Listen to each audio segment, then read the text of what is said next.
Hi, Hank. How are you doing today? Fine. How about you, Heather? Doing well. It's a little windy in Estes, but it's still sunny out. So, yeah. It's a Well, beautiful 60-degree day here in Appalachia. that's great. Where are you at exactly in Appalachia? Blue Ridge, Georgia, right on the Tennessee and North Carolina state lines in the Blue Great. Ridge Mountains, which are distinct from the mountains in the book, but not terribly far away. Yeah. Well, we're really excited to have you. I want to say thank you so much for doing this. Obviously, the people that are viewing will know we're discussing a condition that the main character, Custy May, was afflicted by in this book for our One Book, One Valley choose this year. So it would be great, Hank, if you could give a little bit of background on your profession maybe, and we'll start there. And then I have just been calling the condition MetHB because I find it very hard to pronounce. So I'll be really excited to hear that too. That's just fine. So I'm Dr. William Zachary, but all my friends call me Hank. I grew up in Blue Ridge, Georgia, right on the Tennessee, North Carolina state lines. Spent 13 or 14 years at the University of Tennessee studying zoology, medicine, and epidemiology. And I primarily practice in North Idaho now in Kellogg, but I've been kind of stuck at home due to the pandemic. And probably won't come back until I get my second vaccine in 2.5 weeks. And when you just had your first vaccine, right? Yep, and no side effects at all. Great. That's great to And hear. this vaccine actually ties in with the story in the book. Really? Yep, we'll probably get to that later on. So I think I'd like to start by just asking you what is MetHB and how do you say it? It's methemoglobinemia, and it's a derangement in the function of the hemoglobin molecule that carries oxygen to all the cells in the body. It is not a derangement in the structure of the hemoglobin molecule as it is printed from the genome.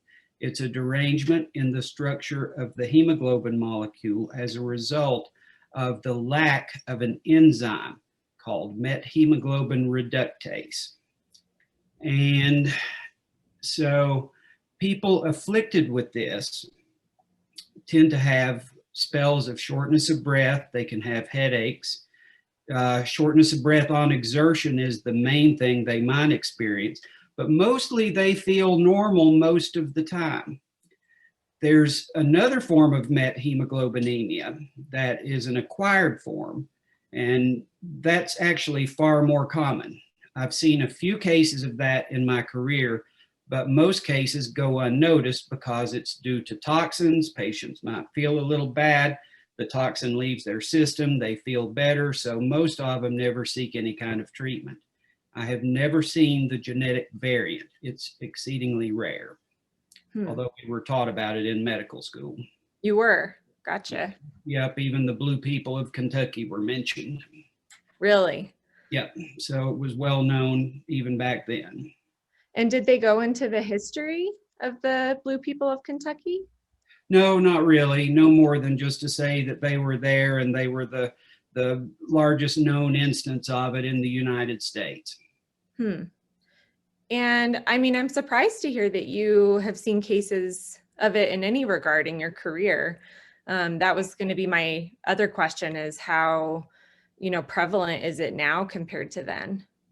Well, the acquired form is probably fairly common because there are lots of toxins out there. It can be caused by nitrates. It can be caused by different antibiotics. Sulfa drugs are one of them that can cause it. And it's usually an incidental finding when you do an arterial blood gas on somebody.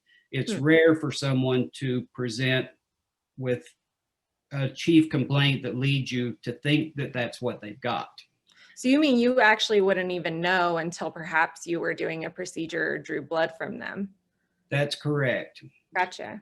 Now, if you saw someone come in obviously blue, then you might start thinking about it. Now, also in the book, she was getting help from a doctor.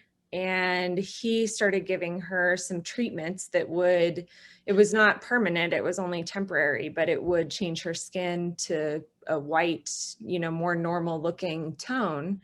There were severe side effects with that medication. So I was wondering if you could give us more information about that. Without getting into the physical chemistry of hemoglobin, let me see how I can phrase this.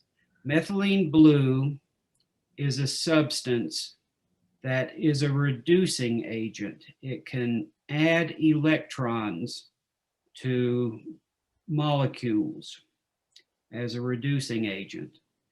Methemoglobinemia stems from iron in your hemoglobin being in the ferric state or the 3+ state. By adding an electron to that, it then becomes the ferrous state or the 2+ state. That's when oxygen binds and releases from hemoglobin most effectively. So you've changed the aberrant hemoglobin with an iron 3+ to a normal hemoglobin with an iron 2+. Now, methylene blue is an outstanding treatment for this, but if it's not really causing them any symptoms to begin with, should you use it? Now, people who have the genetic variant of this will have some symptoms, but they're typically not major. They'll have some shortness of breath if they're climbing a fire tower more than you or I would, but they should still be able to climb the fire tower. If they were exposed to toxins or if they developed emphysema or black lung, then they would be in much more severe shape. But the methemoglobinemia in and of itself doesn't preclude a semi-normal physical lifestyle. Mm-hmm. So in her instance, the treatment was worse than the cure. It seemed that way. Yep, abdominal cramps, nausea. Methylene blue is not without toxicity. So this is a primer on cell biology. It's the very basics, and there are exceptions to a lot of these rules, but this is generally the way things work. So all living things are composed of cells and cell products. All cells come from pre-existing cells. And if a cell has a structure, then that structure does something. And conversely, if some function is performed in a cell or in a body, there's some structure or set of structures that perform the functions. To understand how we can fix this disease, we need to understand a little bit about DNA and proteins. DNA, when cells are reproducing, makes an exact copy of itself. So every cell in the body has the same DNA. When we're making proteins, DNA unwinds, it becomes transcripted into messenger RNA, and that messenger RNA then becomes translated into proteins.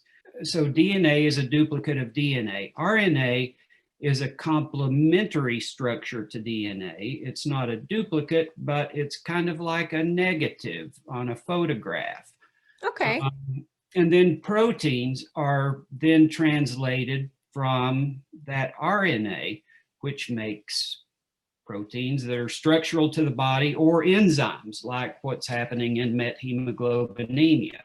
Okay. If you have a good enzyme, your hemoglobin remains in the normal conformation.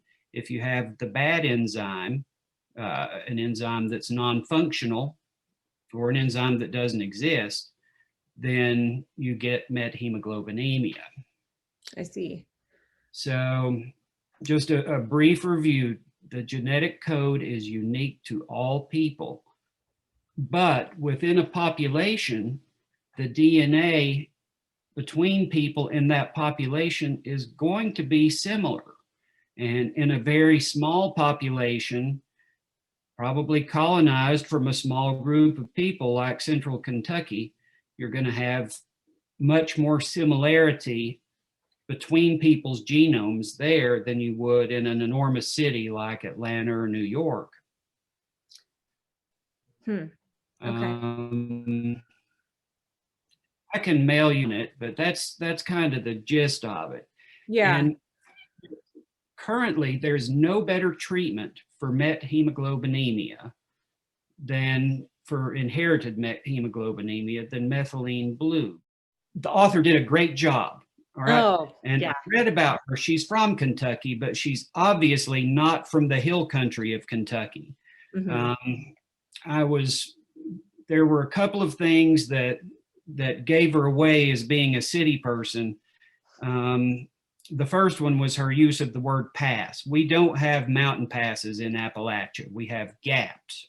Oh, Mountain gotcha. passes are for Idaho and Colorado and the Rockies, but in the East, in Kentucky and Virginia, Georgia, North Carolina, Tennessee, it's called a gap. And then the second thing that gave her away was the protagonist was given ramps as a gift to eat in the middle of the summertime.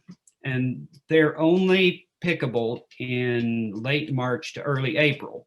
Now, she did a wonderful job. I'm not knocking her for that, but I knew right then that she wasn't from the area, but she did a really good job of presenting life in that area. Yeah. It was really, really cool.